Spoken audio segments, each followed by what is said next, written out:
Salam guru penggerak, salam dan bahagia Ibu dan Bapak guru hebat. Perkenalkan, nama saya Seviana. Saya calon guru penggerak angkatan 9 dari SMP Negeri 14 Bandar Lampung.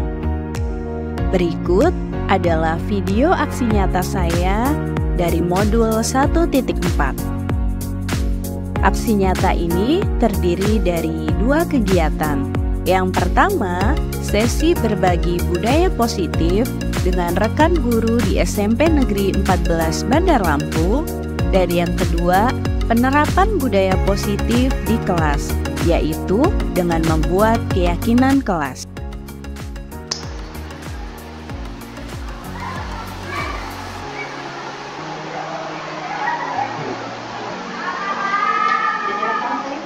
Oke, selamat pagi Bapak dan Ibu guru hebat semuanya. Ya, selamat pagi Bu.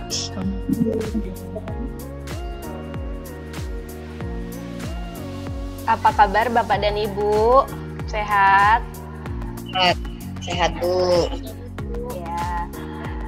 Terima kasih sudah bergabung dalam sesi berbagi ya Bapak Ibu ya. Ini bukan bermaksud saya untuk menggurui Bapak Ibu. Saya di sini hanya ingin berbagi tentang pengalaman saya, materi yang saya dapat dari pendidikan guru penggerak ya.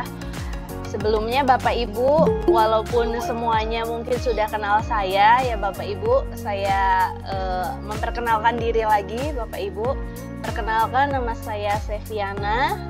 Saya calon guru penggerak angkatan 9 dari SMP Negeri 14 Bandar Lampung ya Bapak Ibu ya. Nah, di sini saya akan membagikan tentang budaya positif Bapak dan Ibu.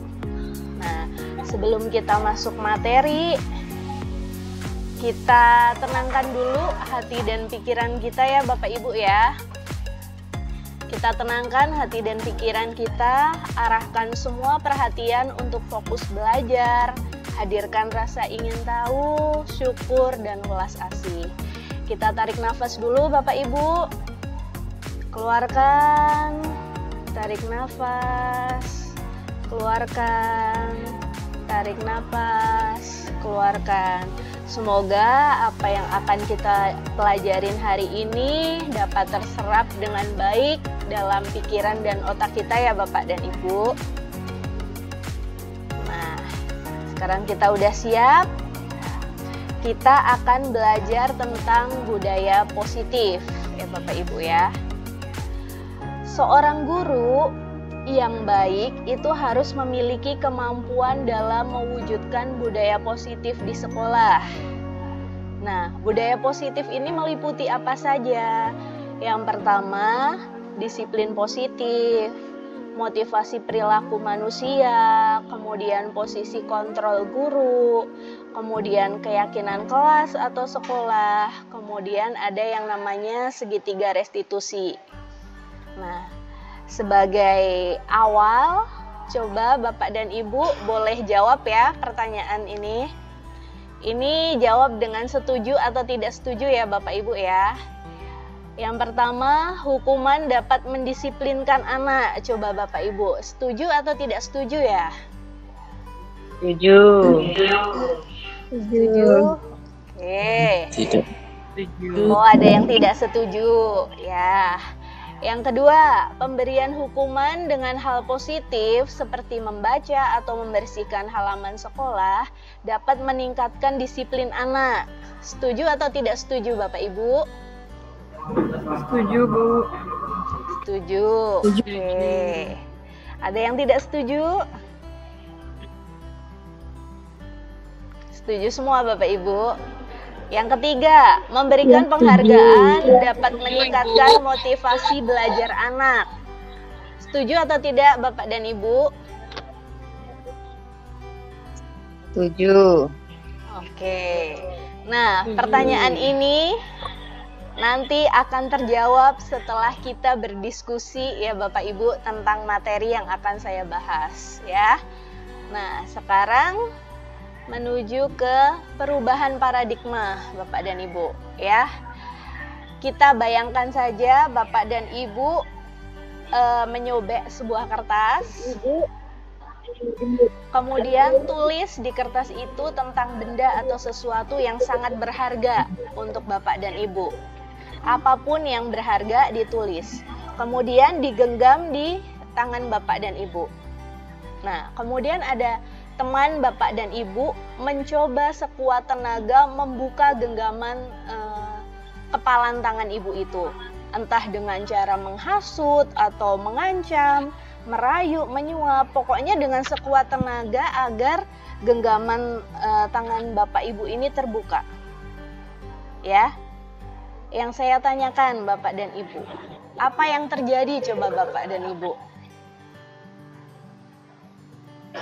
Siapa yang berhak untuk membuka tangan kita? Coba Bapak dan Ibu, bisa dijawab? Hanya kita sendiri. Hanya kita sendiri. Ya, baik Bapak dan Ibu. Nah, berarti tentang genggaman tangan kita yang mengepal ini ya Bapak Ibu ya. Posisi kontrolnya ada di diri kita sendiri ya Bapak Ibu ya. Kita mau membuka, kita mau terhasut oleh teman kita yang berusaha untuk membuka tangan kita, itu berarti tergantung pada kita ya Bapak dan Ibu ya.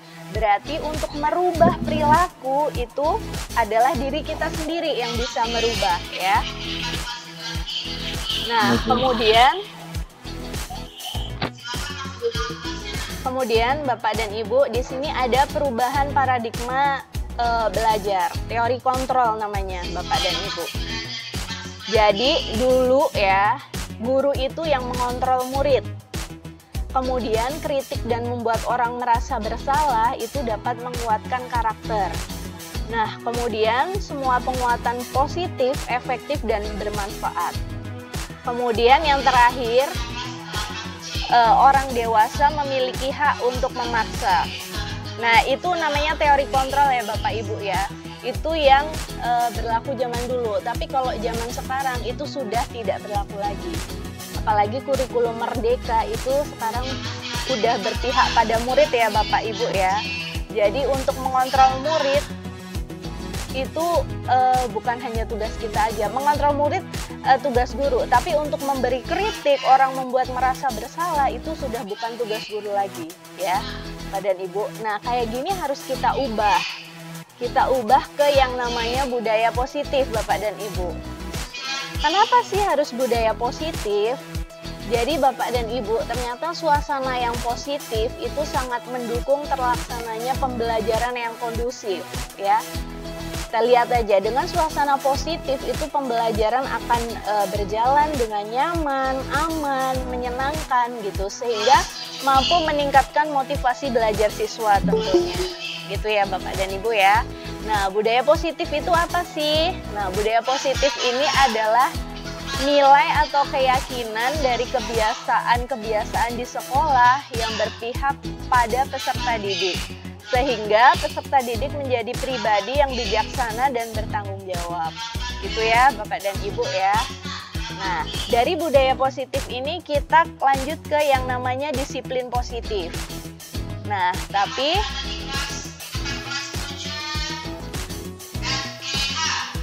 kita lihat ini dulu ya Bapak dan Ibu, disiplin itu apa gitu ya. Kita lihat dari kata-katanya. Disiplin itu sebenarnya dari bahasa Latin Bapak dan Ibu, dari kata disciplina, ini bahasa Latin, artinya belajar. Tapi kalau dalam bahasa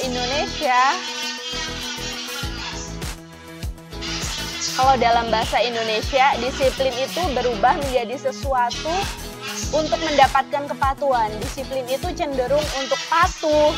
Kemudian disiplin itu cenderung dengan ketidaknyamanan gitu. Padahal disiplin sendiri itu artinya belajar ya, bukan kepatuhan, bukan ketidaknyamanan gitu ya.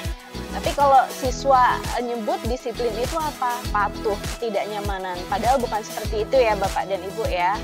Nah, sekarang kita lanjut ke disiplin positif. Nah, disiplin positif ini adalah pendekatan yang digunakan untuk mendidik anak melakukan kontrol diri dan pembentukan kepercayaan diri. Ciri-cirinya itu tanpa kekerasan dan tanpa ancaman. Jadi dalam disiplin positif ini tanpa ada kekerasan, tanpa ada ancaman. Kemudian yang kedua, peserta didik ini diajarkan untuk memahami konsekuensi dari perilaku mereka, sehingga akan menumbuhkan tanggung jawab dalam diri mereka. Nah, kemudian yang ketiga itu akan menumbuhkan kesadaran serta memberdayakan peserta didik untuk melakukan sesuatu tanpa sogokan, ancaman maupun hukuman.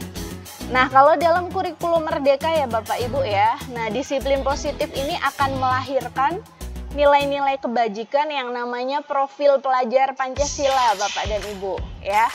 Nah, profil pelajar Pancasila ini ada 6. Yang pertama, beriman dan bertakwa kepada Tuhan Yang Maha Esa dan berakhlak mulia. Yang kedua, berkebinekaan global. Yang ketiga, bergotong royong. Yang keempat, mandiri. Kelima, bernalar kritis. Dan yang keenam itu kreatif.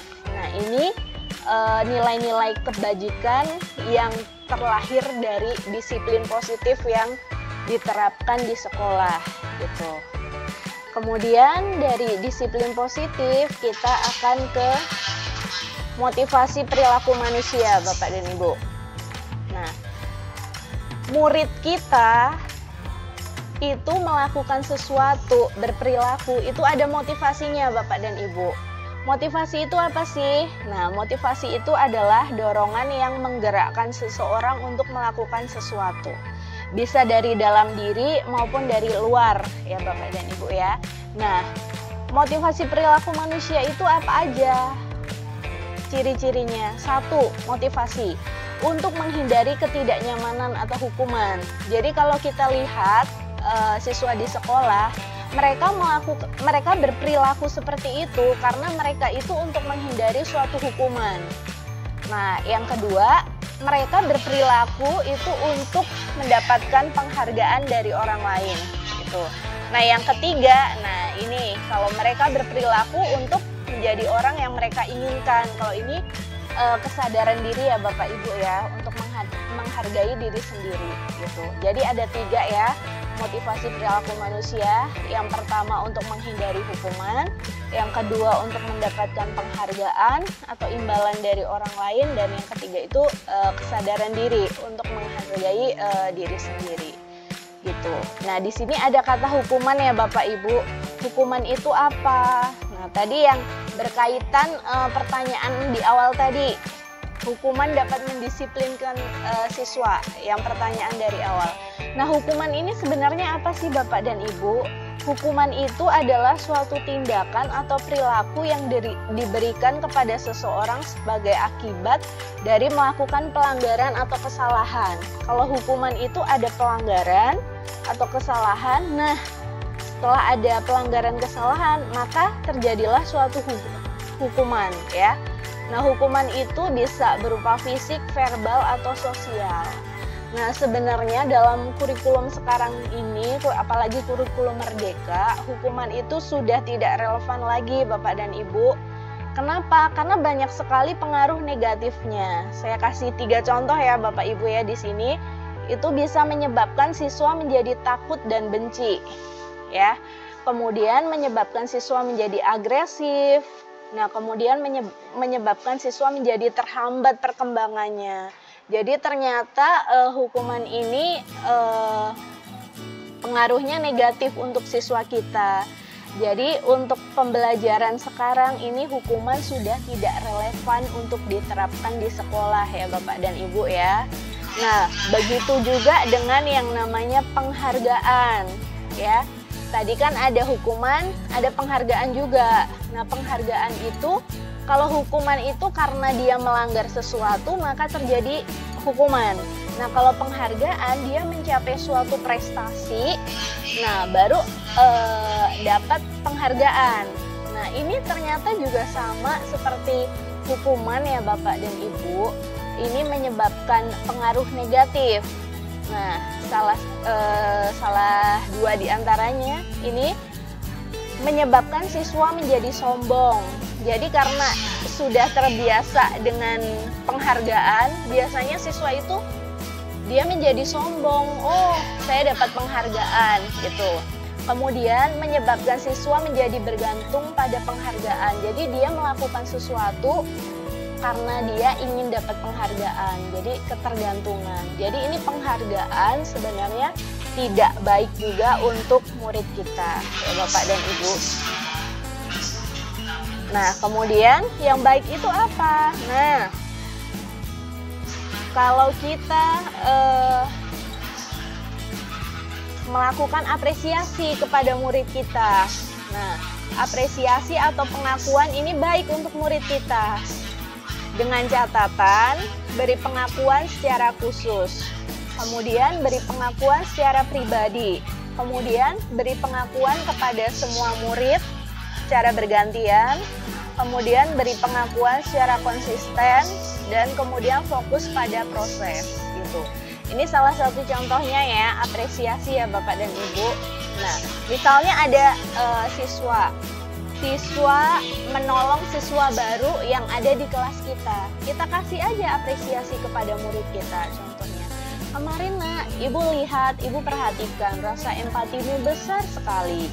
Kamu menolong anak kelas kita yang baru. Nah, itu apresiasi ya Bapak Ibu ya, beda dengan penghargaan. Nah, itu baik untuk murid kita.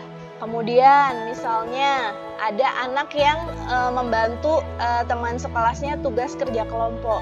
Kita bisa kasih apresiasi. Wah, nak, Ibu menghargai loh kepedulian kamu. Wah, kamu baik, kamu membantu teman-teman untuk tugas kelompok ini. Seperti itu ya Bapak dan Ibu. Dan masih banyak contoh yang lainnya dalam bentuk apresiasi. Nah, kemudian Bapak dan Ibu, di sini ada yang namanya hukuman dan konsekuensi. Mungkin terdengarnya mirip ya Bapak dan Ibu antara hukuman dan konsekuensi, tapi sebenarnya ini berbeda antara hukuman dan konsekuensi. Coba ya Bapak Ibu ya, bisa dijawab ini pertanyaannya ya Bapak dan Ibu, ini termasuk hukuman atau konsekuensi ya. Coba. Yang pertama, mencatat 100 kali di dalam buku kalimat. Saya tidak akan terlambat lagi karena terlambat ke sekolah. Ini termasuk hukuman atau konsekuensi ya Bapak dan Ibu? Bisa dijawab? Hukuman. Ya, betul. Yang ini termasuk hukuman ya Bapak dan Ibu ya. Disuruh mencatat di buku ya, dengan kata saya tidak akan terlambat lagi. Coba yang kedua Bapak dan Ibu, lari mengelilingi lapangan basket 2 kali karena terlambat hadir di sekolah. Ini hukuman atau konsekuensi ya Bapak dan Ibu? Hukuman. Nah, ini juga hukuman ya Bapak dan Ibu.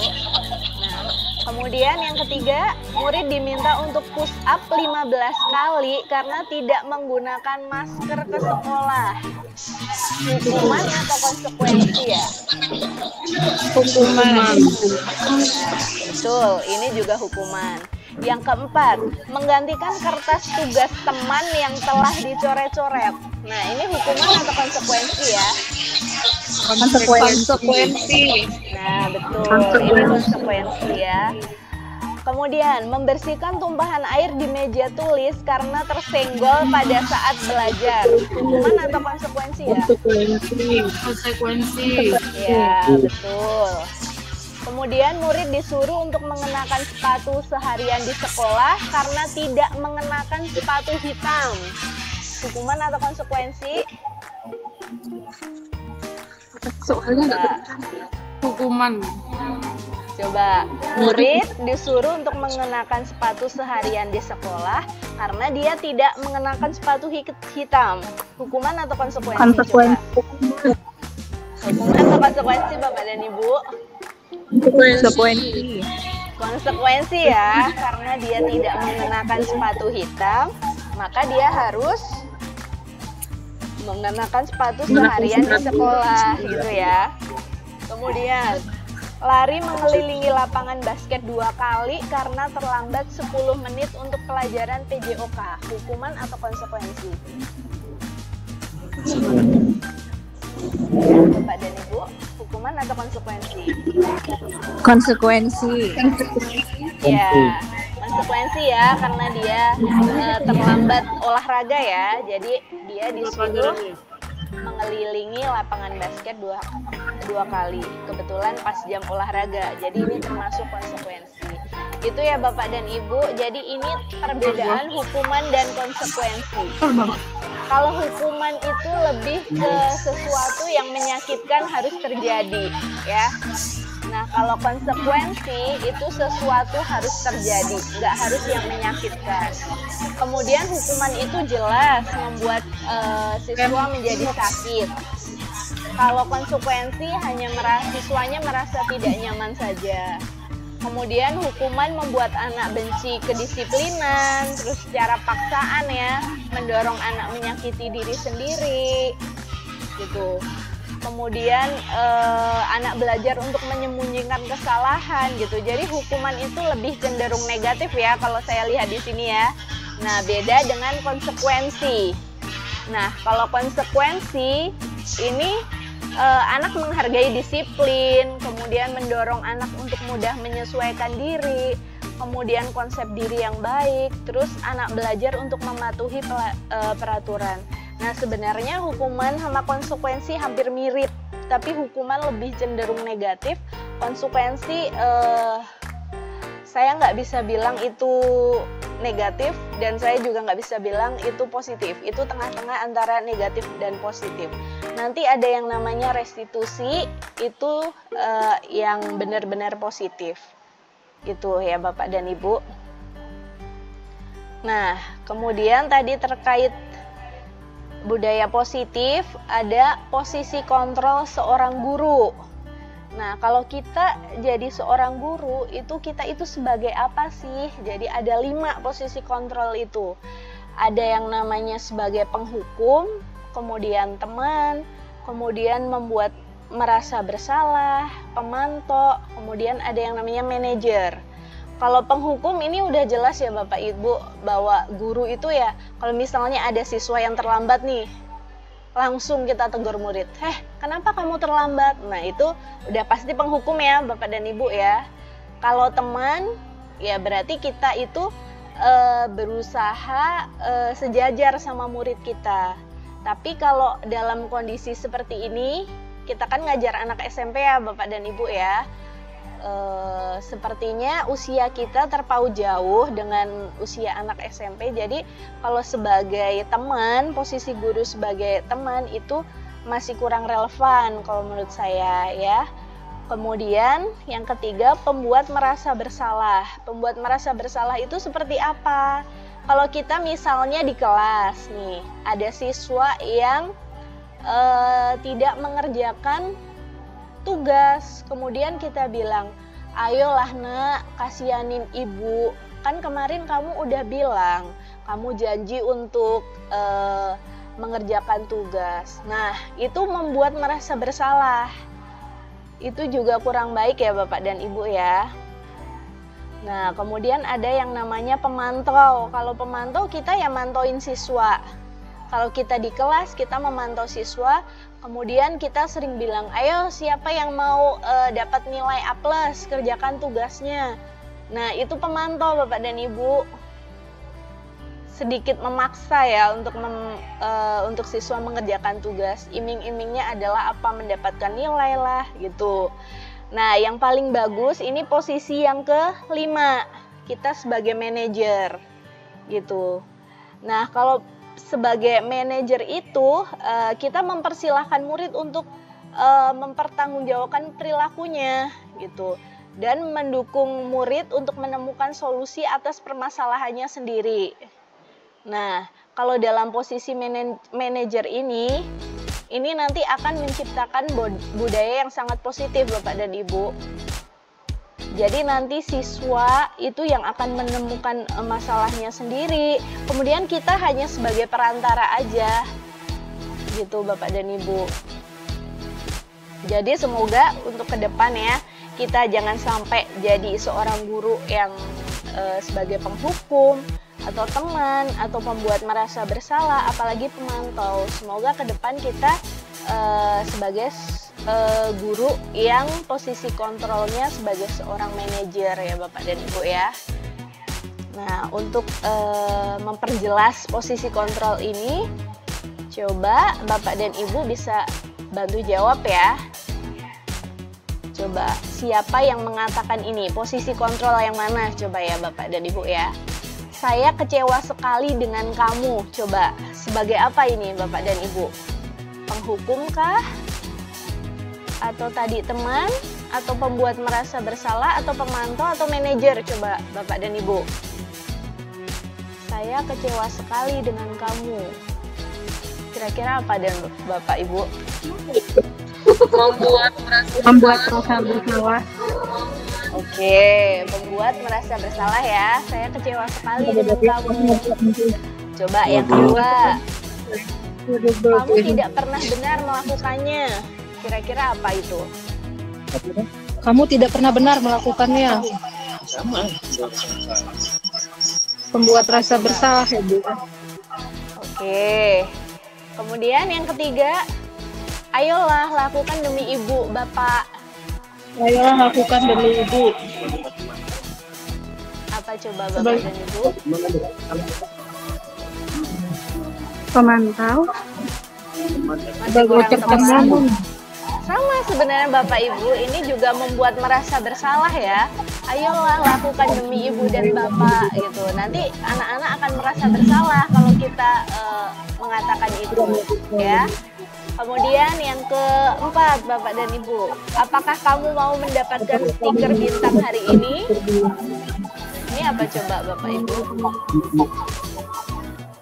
Pemantau. Nah betul, ini pemantau, dia mengiming-imingi stiker bintang ya Bapak dan Ibu ya. Kemudian yang kelima, bagaimana kamu bisa menyelesaikan masalah ini? Coba siapa yang mengatakan?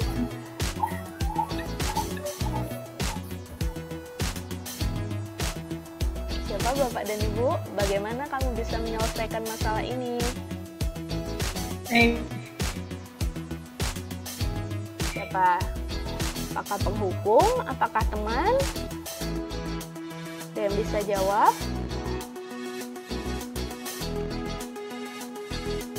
Gimana Bapak dan Ibu? Masih kesulitan? Bagaimana kamu bisa menyelesaikan masalah ini? Ini berarti sebagai seorang apa Bapak dan Ibu?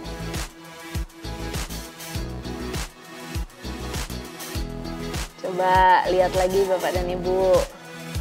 Penghukum, teman, pembuat merasa bersalah, pemantau atau manajer?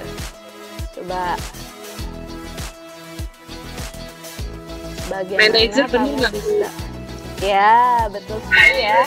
Di sini bagaimana kamu bisa menyelesaikan masalah ini? Berarti bagaimana menyelesaikannya? Berarti ini sebagai seorang manajer, gitu ya, Bapak dan Ibu ya. Kemudian yang terakhir, kamu selalu yang paling terakhir. Berarti apa itu? Siapa yang mengatakan itu? Pembuat rasa bersalah. Nah, iya.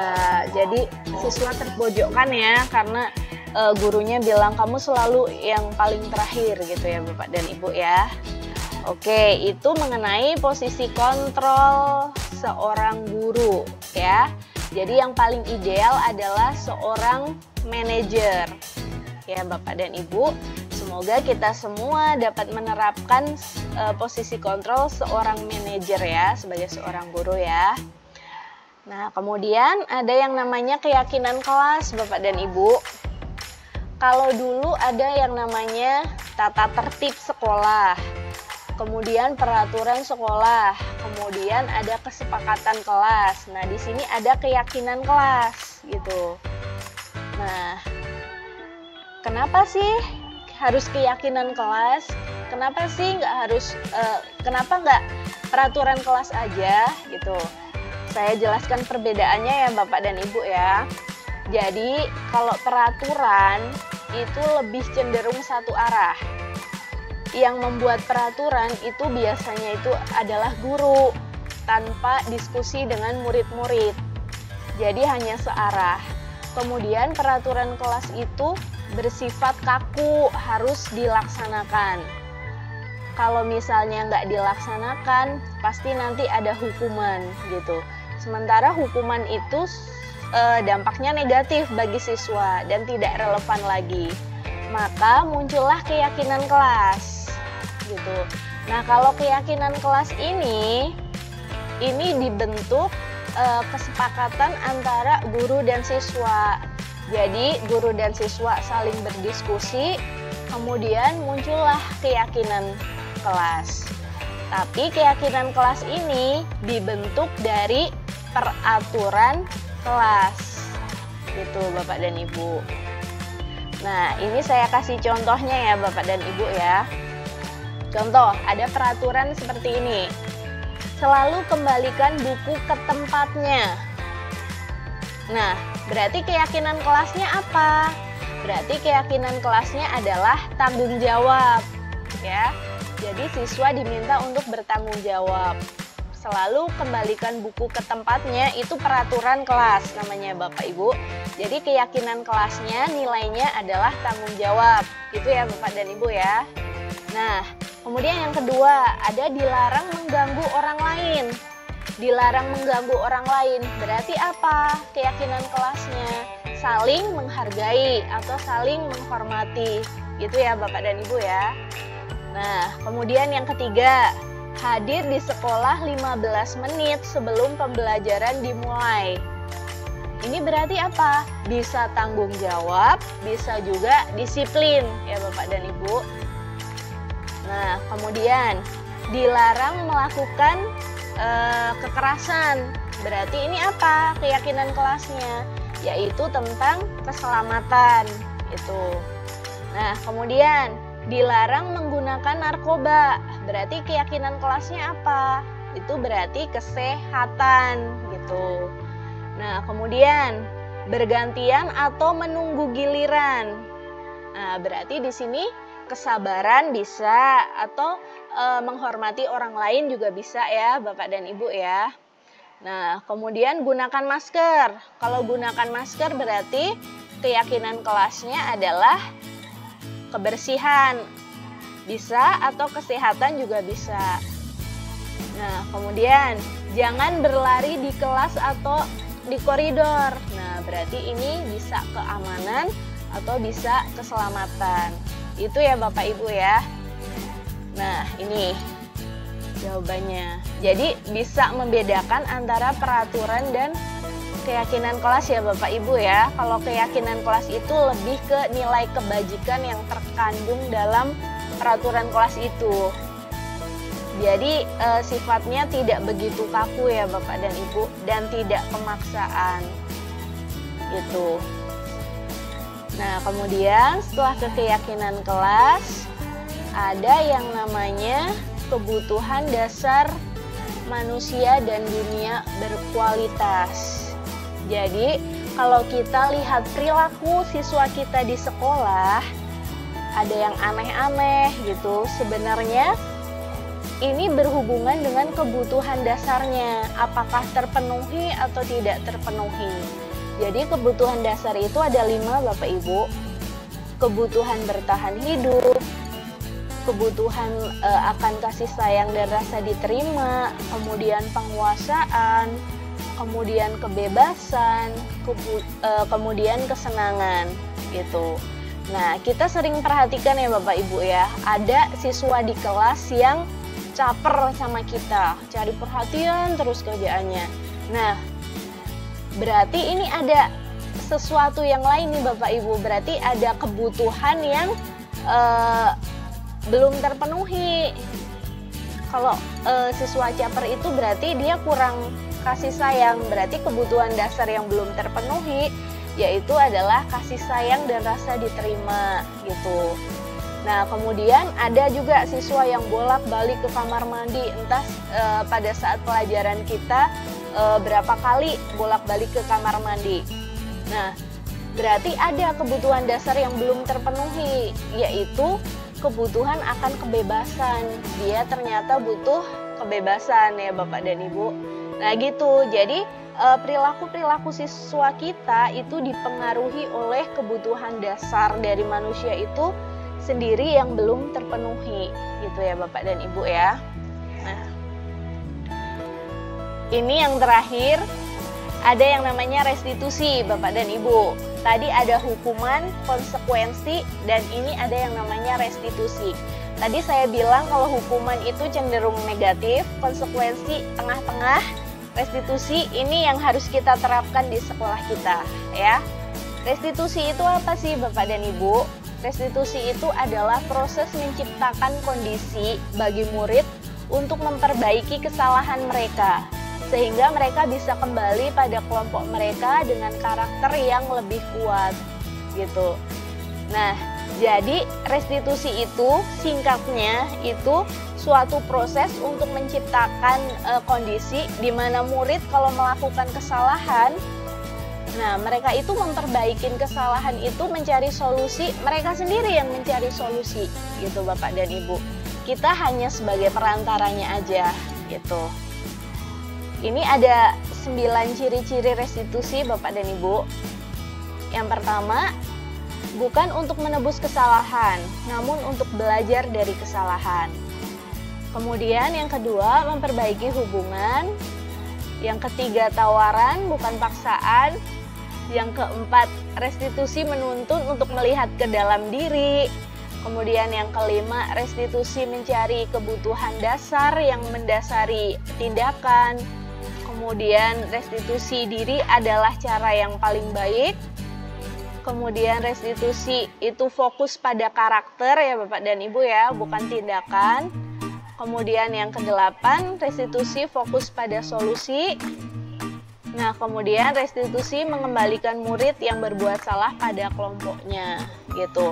Nah, kalau kita mau menerapkan restitusi ini di sekolah, ada yang namanya segitiga restitusi Bapak dan Ibu. Ada 3 tahapan. Jadi, kalau anak kita punya masalah, 3 langkah yang harus kita tempuh. Yang pertama, menstabilkan identitas. Yang kedua, validasi tindakan yang salah. Yang ketiga, menanyakan keyakinannya. Nah, contoh menstabilkan identitas. Nah, guru bisa berkata seperti ini, berbuat salah itu hal yang manusiawi, Nak. Tidak ada manusia yang sempurna. Bapak dan Ibu juga pernah berbuat salah. Kita pasti bisa menyelesaikan permasalahan ini gitu. Nah, ini menstabilkan identitas. Kita nggak boleh memojokkan siswa dulu Bapak dan Ibu. Jadi kita harus masuk ke dunia mereka dulu biar stabil mereka gitu. Nah, ini tujuannya untuk apa? Untuk membuat anak yang merasa gagal karena berbuat salah menjadi positif terhadap dirinya. Dia tidak menyalahkan diri sendiri ya Bapak dan Ibu. Nah, yang kedua tadi ada memvalidasi ya Bapak Ibu ya. Nah, guru bisa berkata, kamu bisa saja Nak melakukan hal yang lebih buruk, tapi kamu tidak melakukannya kan? Nah, itu memvalidasi. Nah, kemudian atau bisa bilang, Ibu tahu kamu pasti punya alasan kenapa kamu melakukan ini gitu. Nah, kemudian maukah kamu belajar cara lain untuk mendapatkan yang kamu butuhkan tanpa harus memukul? Misalnya kalau siswa memukul ya Bapak dan Ibu. Nah, itu namanya validasi, memvalidasi tindakan yang salah. Pokoknya kita membantu murid mengenali kebutuhan dasar yang ingin dipenuhinya gitu. Nah, yang ketiga menanyakan keyakinan. Kalau menanyakan keyakinan, nah ini lebih ke arah solusi. Solusinya tuh apa? Tapi ini lebih ke siswa yang menjawab solusinya, bukan kita. Ini contohnya ya Bapak dan Ibu ya. Guru bisa berkata, apa nilai yang kita percaya di kelas atau sekolah kita gitu. Atau apa yang kamu rasakan ketika kamu melakukan itu? Kamu mau jadi orang seperti apa gitu. Itu menanyakan keyakinan Bapak dan Ibu. Nah, dari sini nanti ketemulah solusinya gitu. Jadi anak melihat kesalahannya, kemudian dihubungkan dengan norma sosial dan nilai-nilai yang mendasari manusia berinteraksi dengan orang lain. Gitu Bapak dan Ibu. Itu Bapak dan Ibu yang saya bagikan pada sesi berbagi kali ini.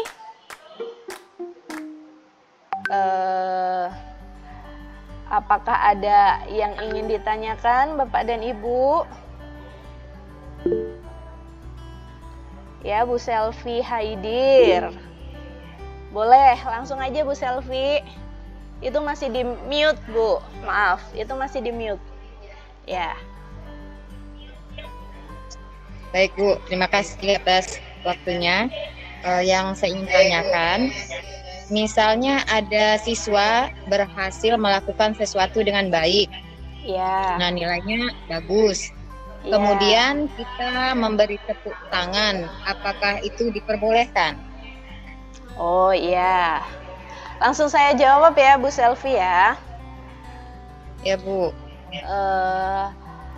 Kalau memberikan tepuk tangan kepada murid kita itu berarti termasuk dalam apresiasi ya Bapak dan Ibu ya.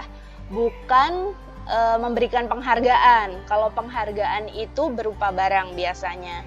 Jadi kalau memberikan apresiasi kepada murid kita itu sangat dianjurkan. Itu adalah tindakan yang bagus, itu bisa meningkatkan motivasi siswa dalam belajar tentunya. Jadi itu Bu Selvi sangat diperbolehkan gitu. Asalkan konsisten ya Bu Selvi melakukannya gitu. Gitu Bu Selvi, gimana? Cukup Ibu, terima kasih. Ya. Bapak dan Ibu, apakah ada yang ingin bertanya?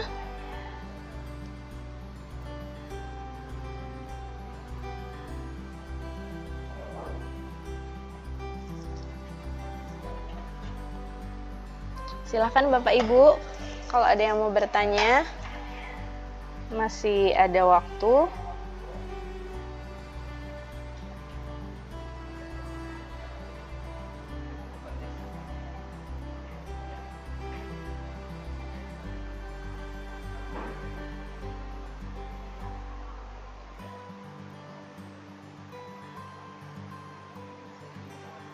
Gimana Bapak dan Ibu?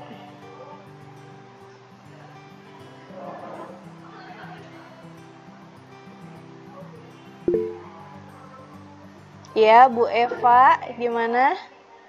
Silakan, langsung aja. Baik Ibu, saya ingin bertanya tentang masalah penerapan restitusi itu ya. Tolong gimana contoh penerapannya kalau misalnya di sekolah gitu?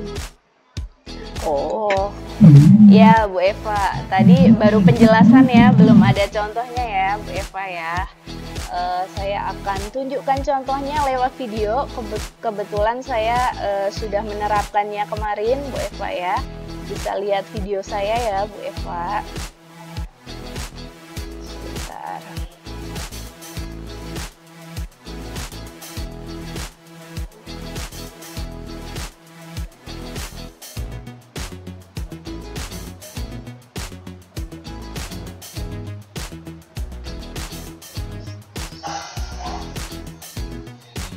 Nah, dari Bapak dan Ibu, apakah terlihat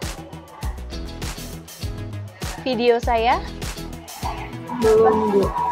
Oh, belum terlihat ya? Sebentar.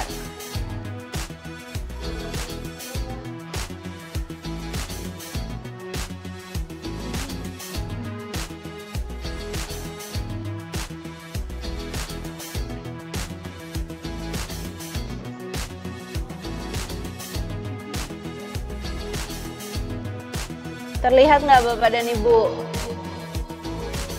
Terlihat nggak Bapak dan Ibu? Belum Ibu. Oh, nggak bisa ya.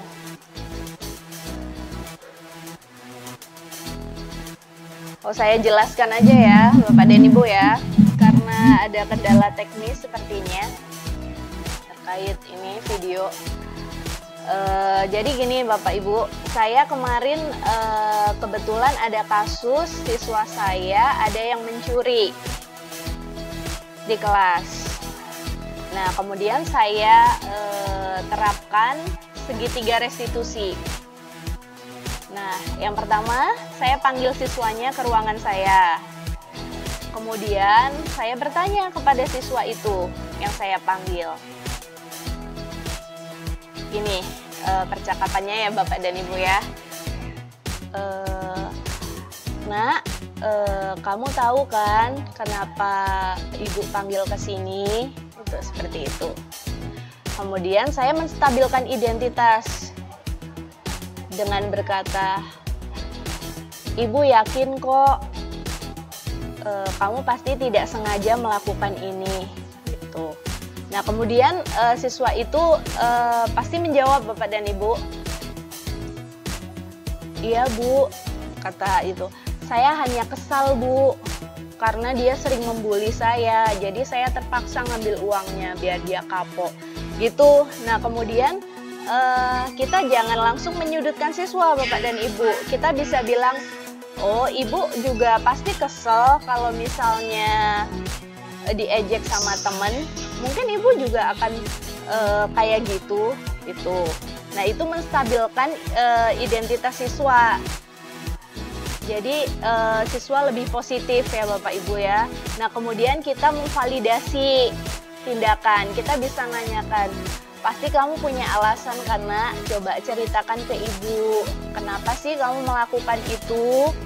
Nah, itu memvalidasi. Nah, pasti nanti anak itu akan cerita ke saya, maksudnya ke gurunya pelan-pelan. Nah, kebetulan siswa kemarin cerita ke saya gitu. Nah, kemudian yang terakhir memberikan keyakinan, ngasih solusi. Bukan ngasih solusi, tapi kita mengkomunikasikan gimana siswa itu akan merujuk kepada sebuah solusi gitu. Nah, kita bisa menanyakan gini Bapak dan Ibu. Nah, menurut misalnya anaknya namanya A gitu. Menurut A itu tindakannya udah bener atau salah Nak? Nah, pasti nanti kan dia bilang, oh itu salah Bu, gitu ya. Nah, terus sama kita, nah kan udah tahu nih tindakannya salah. Kira-kira ke depan solusinya seperti apa Nak untuk memperbaikin ini gitu. Kan kasihan dia uangnya dicuri sama kamu gitu. Nah, itu meyakinkan gitu ya Bapak Ibu ya. Nah, nanti anak sendiri yang bilang nanti, oh iya Bu, nanti saya akan minta maaf kepada teman saya. Saya berjanji untuk tidak mengulangin. Nah, seperti itu contoh penerapan segitiga restitusi Bu Eva ya. Nanti saya kirimkan videonya ya Bu Eva ya, biar lebih jelas. Ini lagi ada kendala teknis, jadi mohon maaf nggak bisa nge-share videonya. Itu gimana Bu Eva, apakah sudah jelas?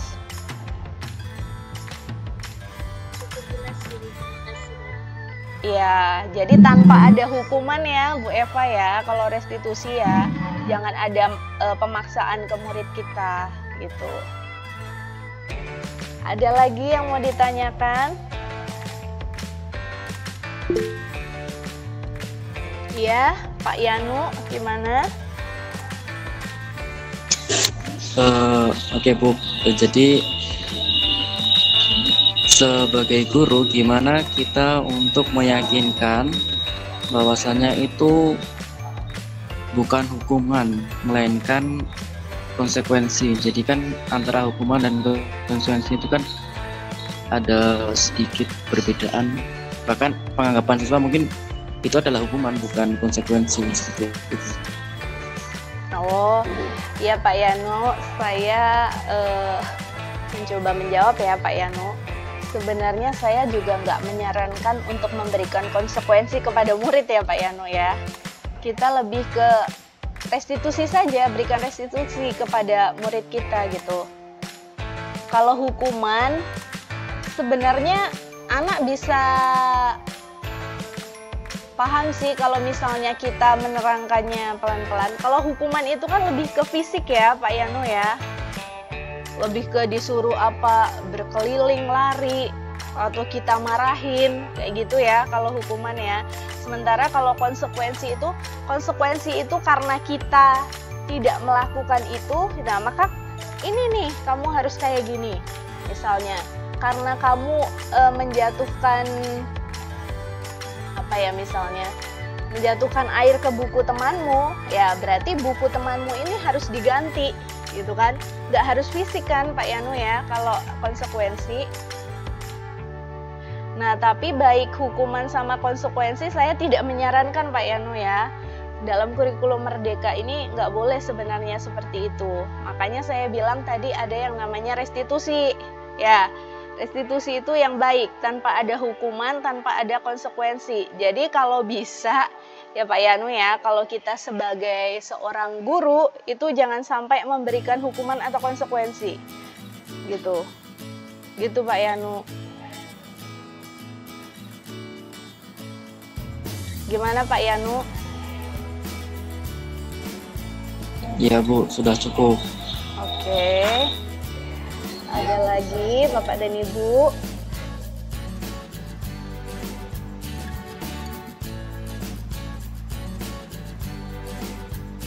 Masih ada waktu Bapak dan Ibu?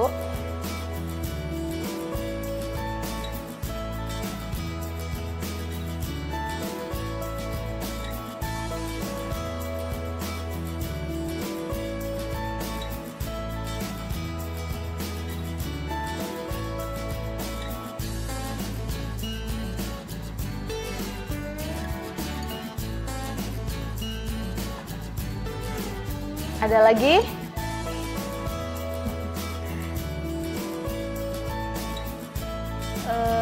Bu Siska. Nah, Bu Siska. Baik Gimana? Ibu, izin bertanya. Ya. Apa yang harus kita lakukan jika restitusi itu kita nggak dapat solusi yang kita inginkan? Restitusi Dengan tidak dapat. restitusi. Oh ya. Kalau kita sebenarnya gini Bu Siska ya. Kalau kita sudah menerapkan 3 langkah tadi yang segitiga restitusi itu ya Bu Siska ya. Dan kita langkahnya itu sudah benar gitu, sebagai seorang guru kita sudah menerapkan langkah-langkah itu dengan benar, pasti ketemu kok solusinya Bu Siska. Itu kan gimana kita berkomunikasi dengan murid kita gitu. Gimana kita bisa memahami murid kita, gimana sebenarnya pertanyaan restitusi itu adalah kita memberikan pertanyaan ke murid kita, tapi pertanyaan itu lebih ke mencari solusi. Jadi siswa itu akan mikir gimana solusinya gitu. Jadi itu tergantung pertanyaan dari kita gitu. Jadi tergantung langkah dari kita sendiri gitu. Kalau kita bisa memahami, bisa menerapkan segitiga restitusi dengan baik, nah itu pasti akan ketemu solusinya Bu Siska gitu. Gimana Bu Siska? Terima kasih. Oke. Ada lagi?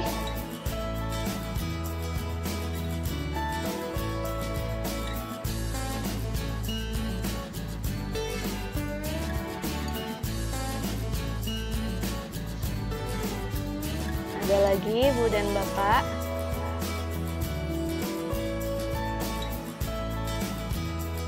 Pak, sudah cukup?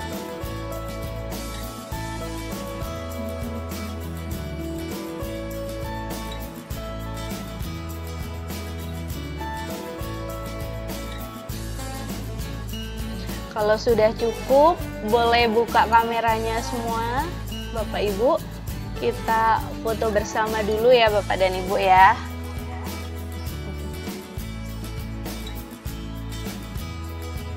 Bu Tesya, Bu Ana, Bu Lili, Bu Lili belum dibuka ya kameranya ya. Bu Asih.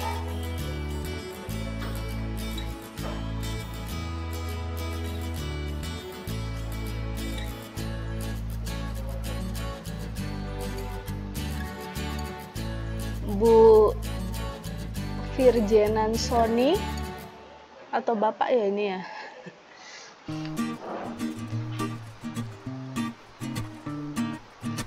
Ya, saya ini foto ya. 1, 2, 3. Kali lagi Bapak dan Ibu. Boleh gaya bebas Bapak dan Ibu. 1, 2, 3. Oke.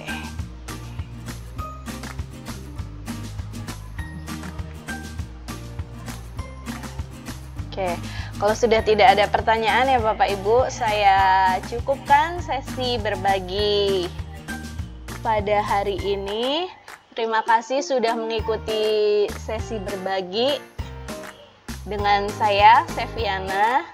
Semoga ilmu yang saya bagikan dapat bermanfaat bagi Bapak Ibu semua, dapat diterapkan di sekolah kita, dan tentunya diterapkan pada murid-murid kita sehingga pembelajaran dengan budaya positif ini dapat berjalan dengan lancar dan pembelajarannya lebih kondusif ya Bapak dan Ibu ya.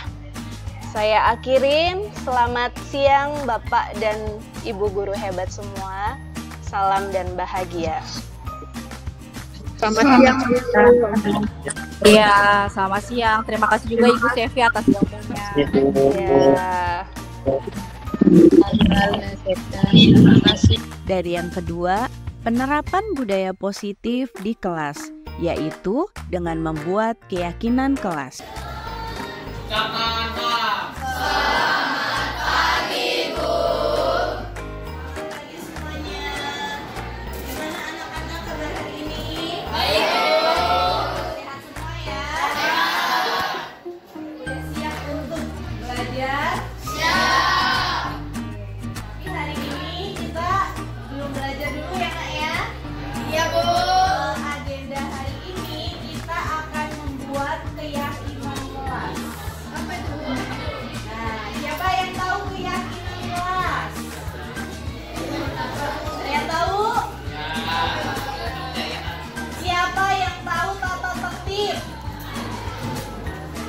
Tata tertib sekolah. Tahu contohnya apa coba? Memakai seragam apa? Kalau Senin memakai seragam apa itu? Kalau putih pakai topi. Terus upacara wajib pakai topi. Itu kan tata tertib ya. Ada yang tahu peraturan kelas? Peraturan kelas. Contohnya apa?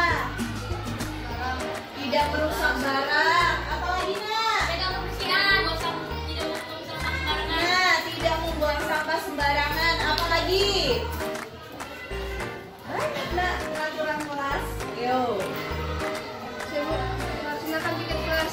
Melaksanakan piket kelas, apalagi? Tidak membuang sampah di sekitaran kelas. Tidak boleh membuang sampah di sekitaran kelas. Kalau HP gimana itu? Disimpan di loker. Itu ada tata tertib sekolah, ada peraturan ya, peraturan kelas. Nah sekarang apa sih keyakinan kelas? Nah itu bermula dari tata tertib sekolah nak ya. Dari tata tertib sekolah, jadi peraturan kelas, jadi keyakinan kelas. Kalau peraturan kelas itu gini nak, seolah-olah itu memaksa kita tidak boleh melakukan. Ya, kayak tidak boleh bermain HP saat pelajaran, kan? Berarti kita dipaksa untuk tidak boleh main HP kan? Kemudian waktu ujian tidak boleh mencontek saat ujian, ya kan? Berarti kita tidak boleh kan? Dan itu peraturan kelas. Peraturan kelas itu yang buat biasanya gurunya, ya, sepihak. Jadi bukan kalian, tapi hanya ibu yang buat misalnya. Dan sifatnya maksa ya. Jadi kalian mau nggak mau harus mengikuti ya. Beda dengan yang namanya tadi Ibu sebut apa? Keyakinan kelas. Kalau keyakinan kelas itu kesepakatan antara ibu dan kalian. Kita bikin suatu keyakinan yang akan kita terapkan di kelas kita ya.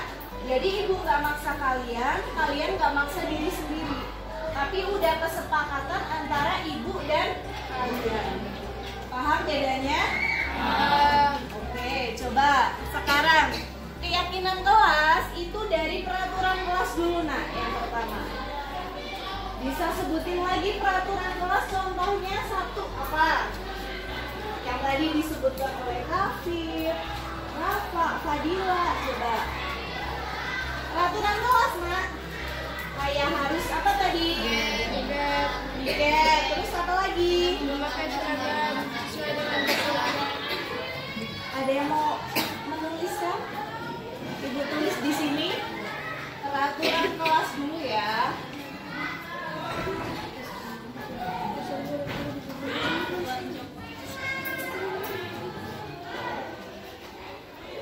Yuk, satu. Ibu mau ada yang menuliskan. Satu. Tadi tidak boleh apa membuang sampah? Ya, yuk siapa nulisin?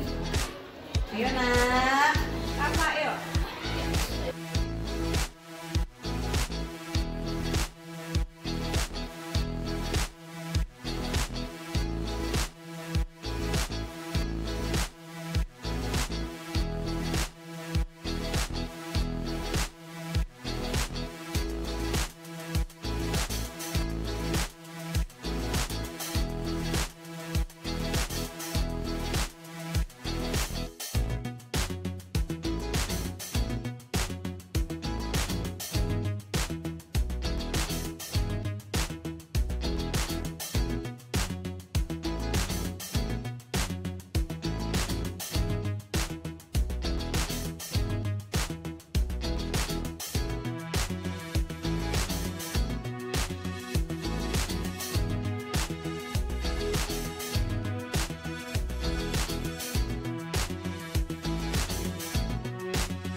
Cukup ya.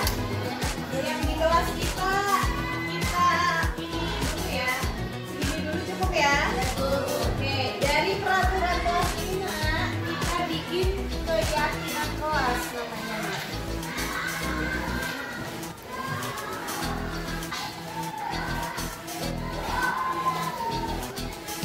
Nah, coba lihat yang nomor 1.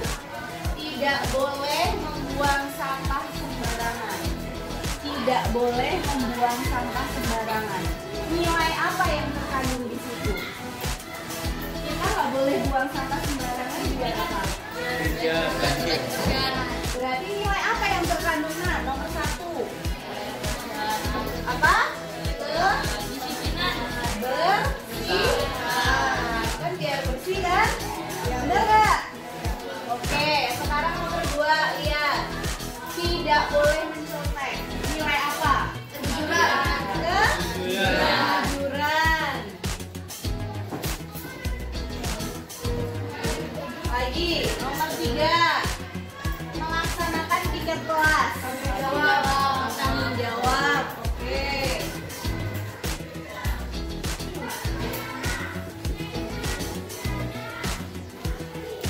Kemudian nomor 4. Disiplin. Tidak boleh hadir terlambat. Disiplin. Berarti ibu tulis kedisiplinan. Nomor 5 apa itu? Menggunakan sepatu hitam dan kaos kaki putih. Disiplin nggak? Ya. Ya. Berarti sama ya. Nomor 5. Kedisiplinan. Nomor 6. Menaruh HP di dalam loker. Apa coba? Nah, nilai kebajikan.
Jadi ada berapa nilai, Nak? Kebersihan, kejujuran, tanggung jawab, kedisiplinan, keamanan. Ini sama ya? Hitung satu. Jadi ada berapa nilai? 1, 2, 3, 4, 5. Ya. Jadi nilai keyakinan yang kita terapkan di kelas kita ada 5. Yang pertama kebersihan, yang kedua ketiga tanggung jawab, kedisiplinan, keamanan. Itu yang menjadi keyakinan kelas kita, ya. Nah, sekarang tadi kan dari peraturan kan tidak boleh ini, gitu kan? Terbentuklah suatu nilai kebersihan. Dari kebersihan itu banyak perilakunya, Nak, yang harus kita terapkan. Contoh dari kebersihan, kami harus melaksanakan piket, gitu kan? Kemudian apalagi tadi kebersihan, perilaku kita tapi nggak boleh pakai kata tidak, karena pakai kata tidak itu mengganggu. Selain piket, kami yang mencoret-coret tembok gimana kata-katanya berarti?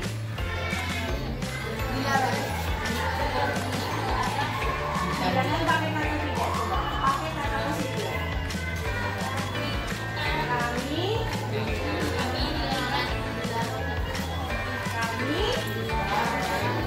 jangan pakai kata tidak, coba. Kami harus menjaga kebersihan tembok, bukan hanya tembok sebenarnya, nantinya Pak, meja dan fasilitas kelas, gitu. Paham nggak? Itu perilaku yang harus kita terapin. Nah, sekarang Ibu punya sticky note ya. Kalian silahkan tulis perilaku yang sesuai dengan nilai keyakinan kelas kita apa aja. Tulis di sini, boleh yang mana aja. Misalnya kalian ngambil ya kejujuran, ya. Kami harus, kejujuran itu berarti kami harus contohnya menjaga barang pribadi kami. Paham nggak maksud Ibu? Ya. Nanti kalian terserah mau pilih yang mana. Kalian tulis di sini, nanti ditempel di depan kelas, ya. Paham? Oke, sekarang Ibu bagikan ya.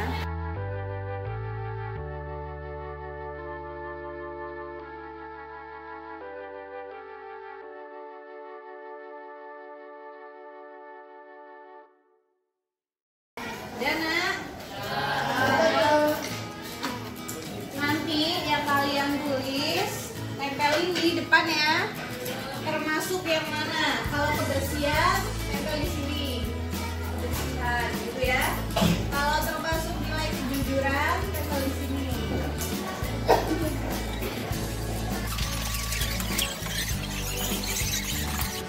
Ya, yang udah boleh silahkan ditempel di depan. Yuk, satu lagi.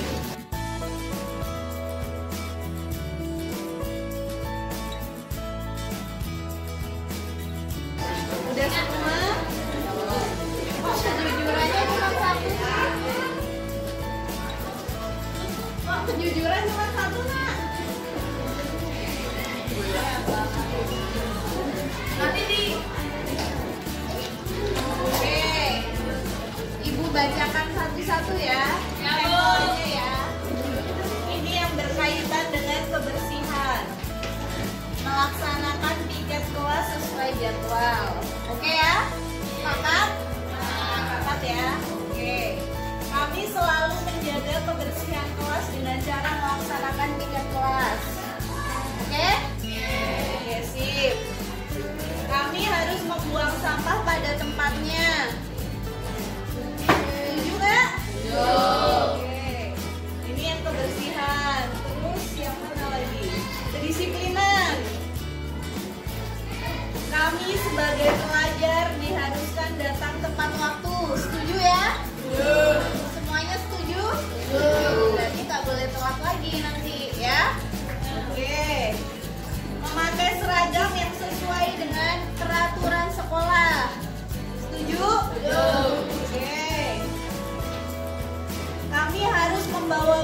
sesuai jadwal. Setuju? Setuju. Ini kedisiplinan. Sekarang tanggung jawab. Kami harus menjaga fasilitas sekolah. Setuju? Setuju.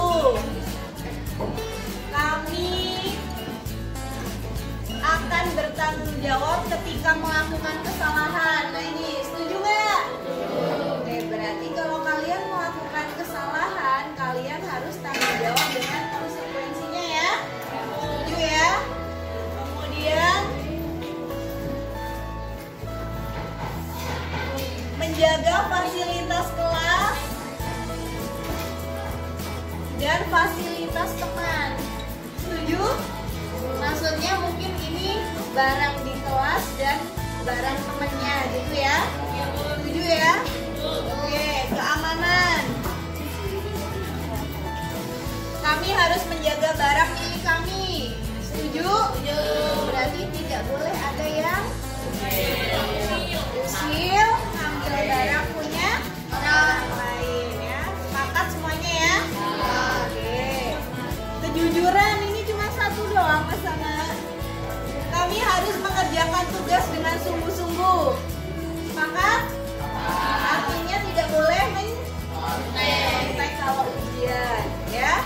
Semua tugas harus dikerjakan secara mandiri. Oke, semua yang ditulis ini adalah tulisan kalian ya. Sesuai dengan kalian berarti ya, bukan ibu yang maksa kan? Ya, ini berarti harus kalian jalankan sesuai yang ditulis oleh kalian. Ini sebagai keyakinan kelas kita, kelas 7D.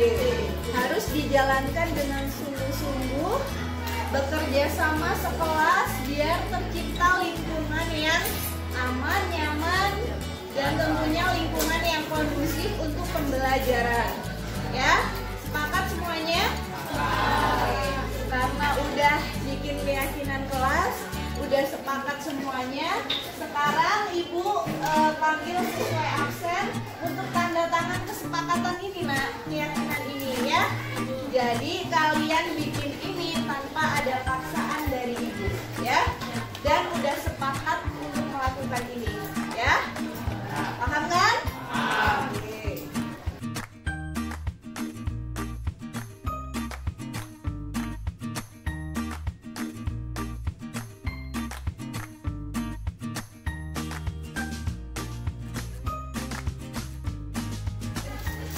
Nah ini udah semua ya. Kalian sudah tanda tangan di sini, berarti kalian menyepakati ya.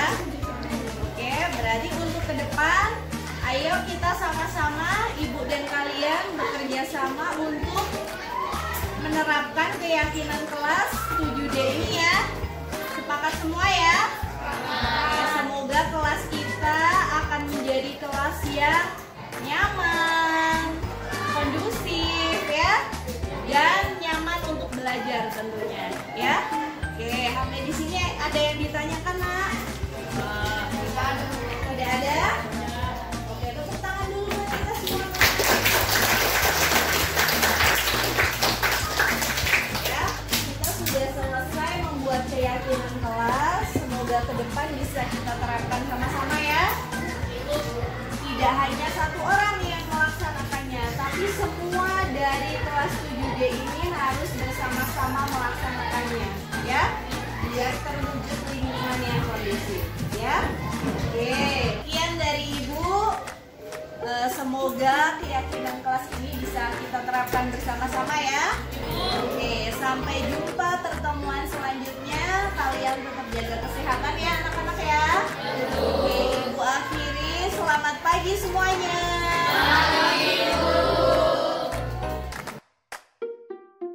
Warahmatullahi wabarakatuh. Kenalkan, nama saya Muhammad Zakia Ranta. Saya dari kelas 7D. Assalamualaikum warahmatullahi wabarakatuh. Perkenalkan, nama saya Rafa Rifai Iskandar. Assalamualaikum warahmatullahi wabarakatuh. Perkenalkan, nama saya Fajar Sarjana dari kelas 7D. Warahmatullahi wabarakatuh. Perkenalkan, nama saya Faiza dari kelas 7D. Suasananya sangat menyenangkan dan seru. Sangat asik. Kami semua sangat antusias dan seru.